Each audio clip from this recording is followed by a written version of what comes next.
In this day and age, most people aren't really surprised by politics. I think the general population has really grown accustomed to the idea that politicians are inept, that they're going to make mistakes, they're going to screw up, they're going to say the wrong thing, they're going to embarrass themselves, their party, their family, and for the most part, the general population will point and laugh, but outside of that, they're fairly apathetic to it. And that's on a national level. If you get down to the local level, you're dealing with a very large blind spot when it comes to the everyday citizen. Politicians at a local level aren't really paid attention to very closely. And so for the majority, if it's not some spectacular screw up, it's ignored. You might get a write-up in an article, maybe a news station will cover it, but after a day or two, it just sort of disappears. It fades into the background. But every once in a while, an event takes place that's so far beyond the pale of what is acceptable, of what should be allowed for a public official, that it needs to be talked about and brought to the attention of the public so they can really observe what their duly elected officials are actually doing with the power they've been given. And such an event happened last night on Wednesday, December 23rd. Now, the politician in question, Alondra Cano, is a Minneapolis councilwoman. She's a representative of the 9th Ward. She is DFL endorsed. And what she did, it's almost beyond words. I've never really seen a politician do something this blatant, and I've never seen them be so unapologetic about it. Now, what you need to know going forward is, this behavior isn't just confined to this one politician.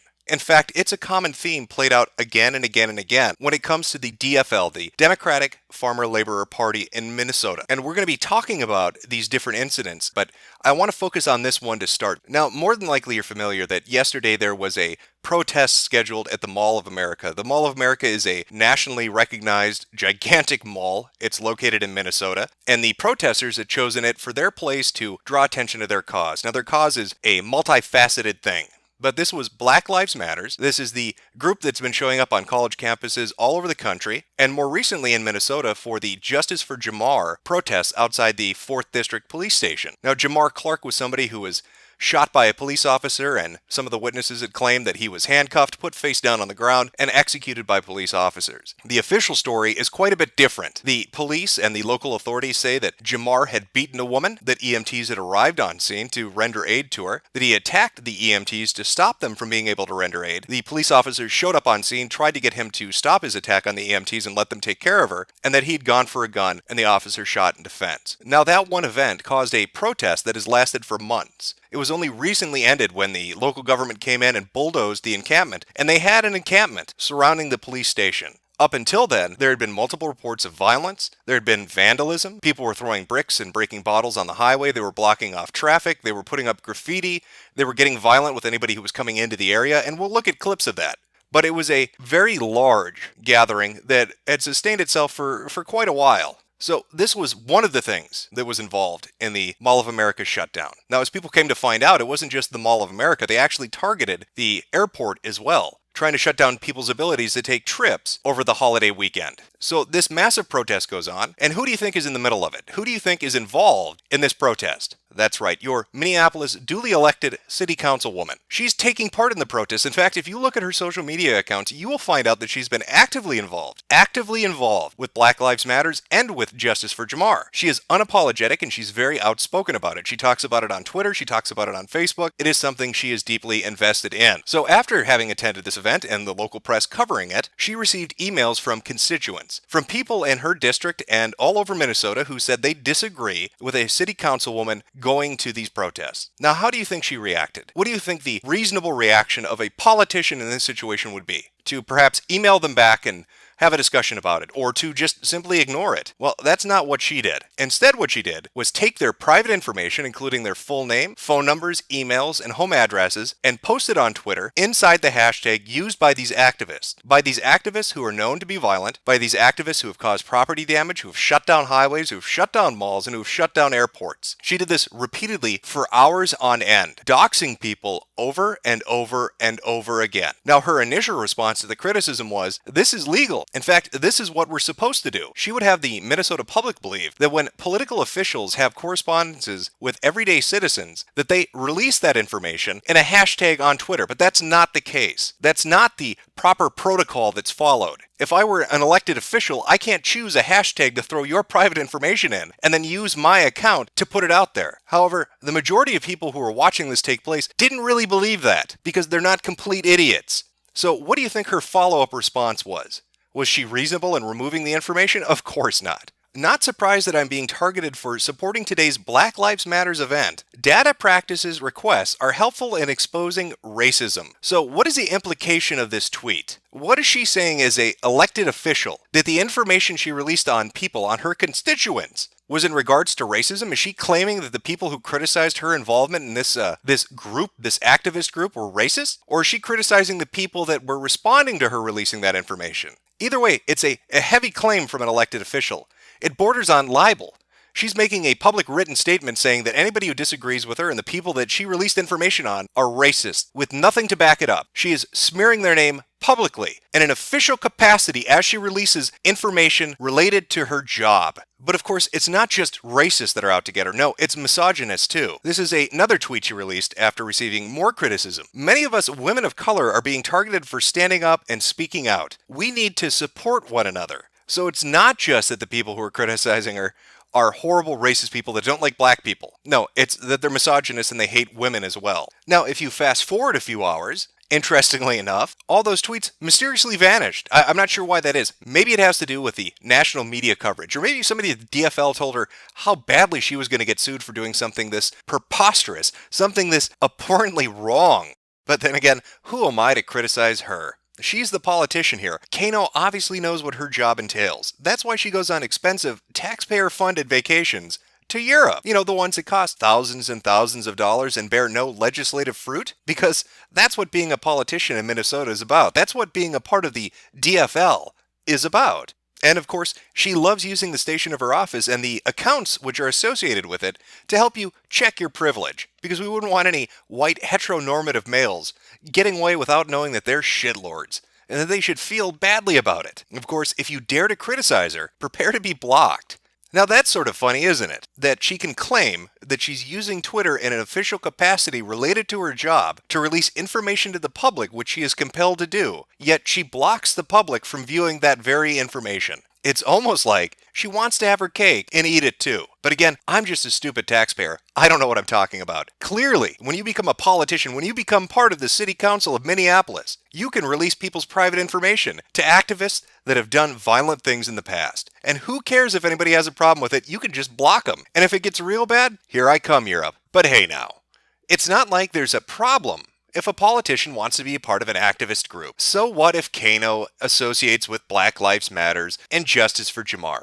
I mean, Jamar Clark was a good boy. He didn't do nothing. He was innocent. He was gunned down viciously by racist police officers. I heard he used to run a charity. He would go door to door in a Boy Scout outfit and collect money for the needy. It's terrible when you see these racially motivated crimes by police officers in the state of Minnesota. Oh, what's that? Oh, Jamar Clark has a prior record. What? Oh, he was arrested for running from the police and led them on a high-speed chase that only ended when he crashed his car going 70 miles an hour? Well, I heard during that particular incident that the police officers tried to assault him. It was another racially... Oh, wait, what? Oh, there was video footage of that one that showed he was full of shit, that they never did what he said they did, that he made it all up. Well, okay, so maybe Jamar Clark is just a bad example. I mean, the people that are down at Black Lives Matters, the people that are associated with Justice for Jamar, they're kind-hearted. They're out there for the right reasons. In fact, let's hear what those right reasons are. Here's Jamar Clark's brother at the protest outside of the 4th Precinct police station. Let's hear his opinion on why they're down there. Paris ended up getting attacked, and ISIS said it was justified. They should have left it alone. But since it ain't justified, and then they went out to they went after my mans because he was behind the attack. And instead of going into the building to make sure that it's confirmed that he was in there, they shot up a building with over 15,000 rounds to complete the mission, and goes in there and grab a fingerprint and say it's him. It's impossible. You can't do that. America works funny ways. As long as you have a badge, as long as you're behind the government, you can get away with anything.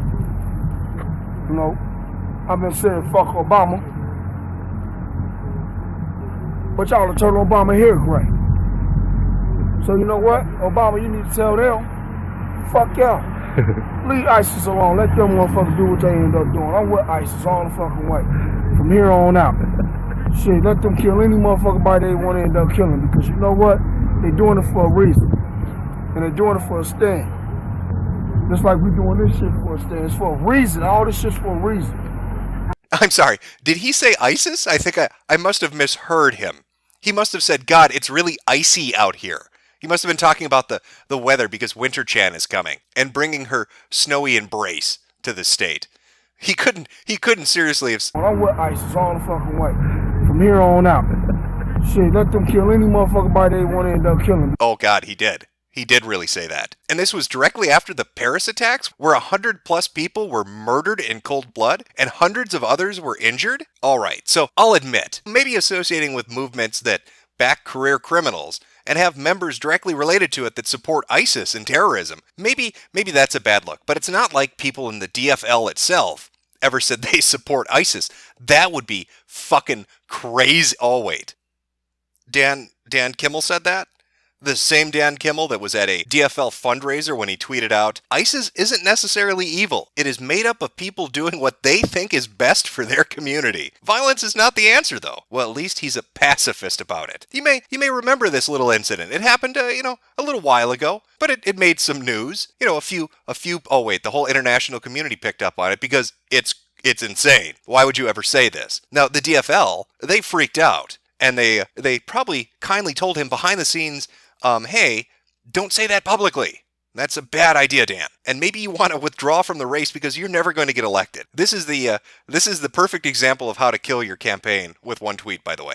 If you're a poli-sci major and you want to see what not to do when it comes to politics, Dan Kimmel is fucking example number 1. Take a good look. This is career suicide, and he committed this seppuku live on Twitter for the whole world to watch. Okay, so I'll admit, it's a little bit strange, a tad bit unusual to see a DFL politician openly endorse ISIS. To say, hey guys, they're just actively engaged in the community. They're giving back. They're activists. It's a little weird to be honest. And it's a tad bit awkward as well to see Alejandro Cano, a Minneapolis city councilwoman, involved in a movement, Black Lives Matters and Justice for Jamar, that has people associated with it who also openly endorse and sympathize with ISIS. But that's only 2 people. It's not like there are more DFL party members that are engaged with these groups, that are taking part in these things, unless you count U.S. Representative of the 5th District of Minnesota, Keith Ellison. He's been a part of Black Lives Matter since last year, and his son has been involved in the Justice for Jamar 4th Precinct protests. Anybody else noticing a common theme with the DFL? What is with sending their kids out to protest sites? Both Cano and Ellison have sent their children out to take part in these activities. Now, I find that strange because if you read Alejandro's Facebook, she talks about how evil white supremacists showed up and gunned down innocent people. In fact, that was in the news for a while. There was a shooting at the Justice for Jamar 4th Precinct protest. Now, if you read the news and you listened to politicians, namely politicians in the DFL, you were told that these were horrible racists who showed up just to shoot innocent people that were exercising their First Amendment rights. That's what you were told. But if you happen to watch the live streams or listen to witness accounts, it's a completely different story. I'll let the protesters for Justice from Jamar explain to you what happened from their perspective. Alright, so this is what happened though. Film you? Alright, so it's 3 people came up. One of them had a recorder and they instantly, when they came on the block, they was recording everything like this, like they were trying to get people's faces. So I was sitting down on the fire, my brother called my name and he told me to come here or whatever. And then everybody started rushing them at the same time. Tell them to take off their mask. They was saying, take off your mask. Why you got your mask on? They was like, we ain't gotta take off our mask. Fuck no. And they just kept having the camera in everybody's face saying, like, fuck no, yeah, fuck just moving no. it around or whatnot.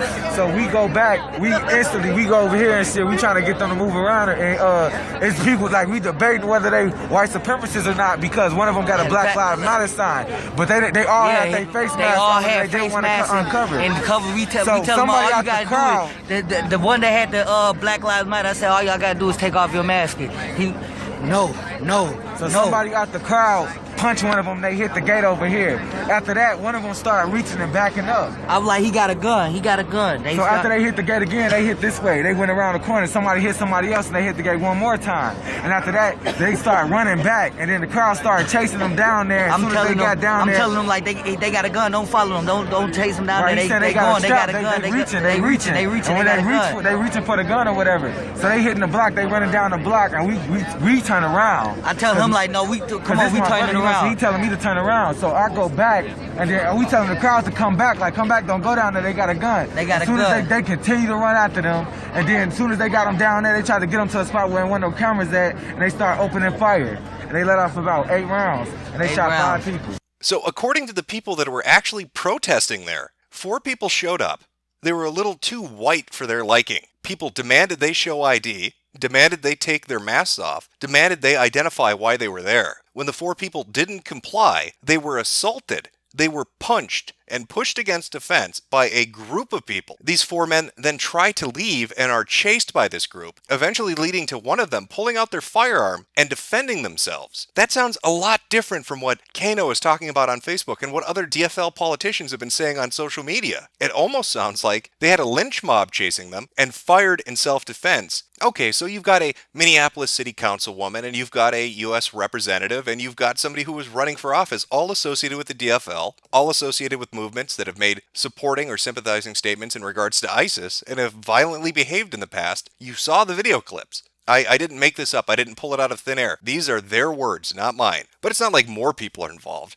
It's not like Keith Ellison and Mark Dayton are talking to one another about how to approach the Black Lives Matters protest and the Justice for Jamar protest. Oh, wait, they are talking. That's the same Mark Dayton that went up to St. Cloud, Minnesota, and told the people living there, if they didn't like the immigration policy of Minnesota, to get the fuck out of the state. Look around you. This is Minnesota, Dayton said. Minnesota is not like it was 30, 50 years ago. But this is Minnesota, and you have every right to be here. And anybody who cannot accept your right to be here, and this is Minnesota, should find another state. If you are that intolerant, if you are that much of a racist or a bigot, then find another state. Find a state where the minority population is 1% or whatever. It's not that in Minnesota. It's not going to be that again. It's not going to be that in St. Cloud or Rochester or Worthington. But he wasn't finished there either. He had a few more choice words for people who were concerned about immigration in Minnesota, and why wouldn't they be concerned about it? We recently, and this happened just in the last year or so, had 6 people from Minnesota who wanted to go across seas and join ISIS. They were actually going to use tax money to do that, by the way. Student loans. That's how they were going to finance their trip to go overseas and join a terrorist organization.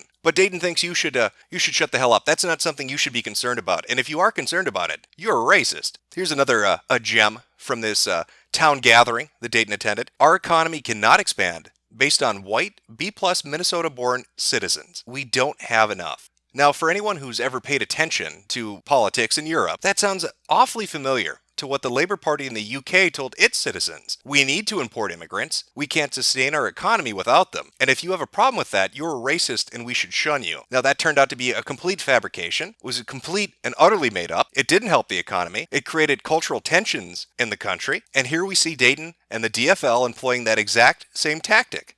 Because it worked. It worked in Europe when that was used. And of course, Dayton doesn't oppose opening the border in Minnesota, not just for people from Africa, but for people from Syria. Minnesota is one of the only states left that has an open border policy that wants Obama to bring in Syrian refugees. And again, don't you dare question it. The DFL will do your thinking for you. Now, one of the more interesting quotes from this particular article talking about this town hall meeting is the following. Another audience member took issue with the Minnesota chapter of the Council of American Islamic Relations accusing the organization of being supported by terrorists. CARE Minnesota Executive Director Jalani Hussein, who had previously addressed the crowd on its concerns on racial tension, said his organization is not affiliated with terrorist groups. As far as being called terrorists, the reality is that we are not a terrorist organization, Hussein said. We are a civil rights organization, and we are proud to be called bad names when we are challenging people to do the right thing. CARE does great work on building relations between the American Muslim population and the general public. Now, CARE might sound familiar to you, because they've also been involved in Black Lives Matter. They started openly supporting it back in September. But that wouldn't be the only reason you might have heard of them. Following the San Bernardino terrorist attacks, where, again, multiple people were killed by Islamic extremists, much like the Paris terrorist attacks, CARE ran to the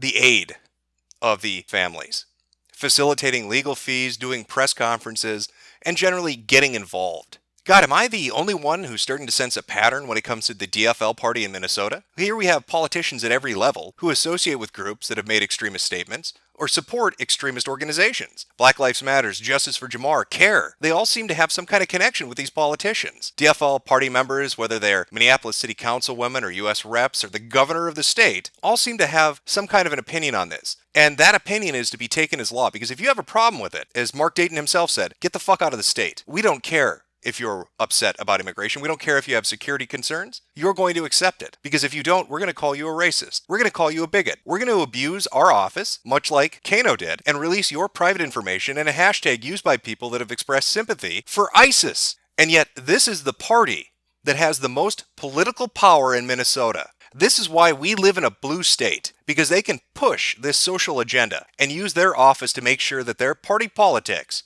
and their personal biased beliefs are the ones that set the agenda moving forward. And it is ridiculous how it is you can have politicians openly say they support ISIS, associate with groups that support ISIS, that criticize citizens for having fears about immigration when we've had issues with ISIS in the state and people trying to go overseas to join them. To criticize them and tell them they're racist for even bringing up the issue is beyond me. But Minnesotans need to take a serious fucking hard look at the party politics in this state. Because if you think these people represent your interests, you are wrong.